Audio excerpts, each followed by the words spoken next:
भाई कोसली वाला पड़े ध्यान रखिए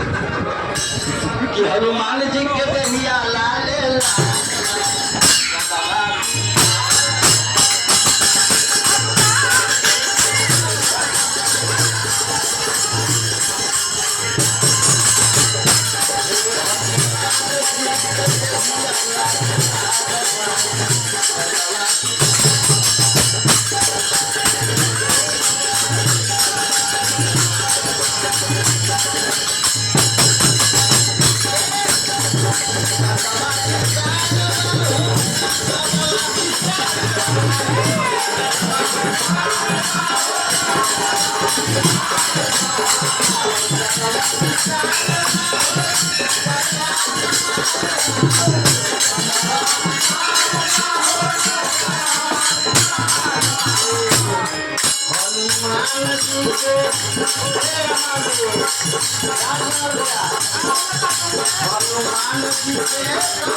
उस जमाने में हनुमान जी डॉक्टर भी थे। सवाल क्या है ना तो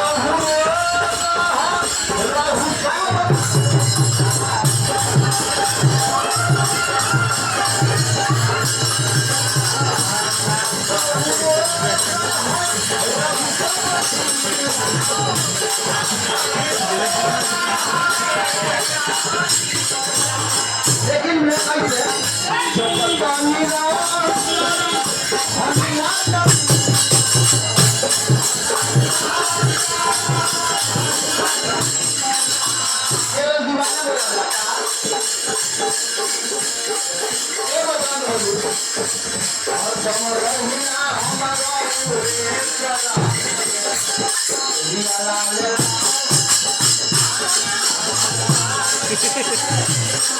তো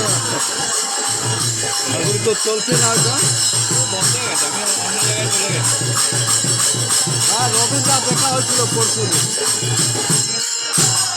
এক বছর হয়ে গেছে আমি এক বছর আগে কারণ আমি তো লাস্ট ছিলাম তোমরা বাজে ব্যবহার করতো জানো বাজে বাজে কথা বলা লোক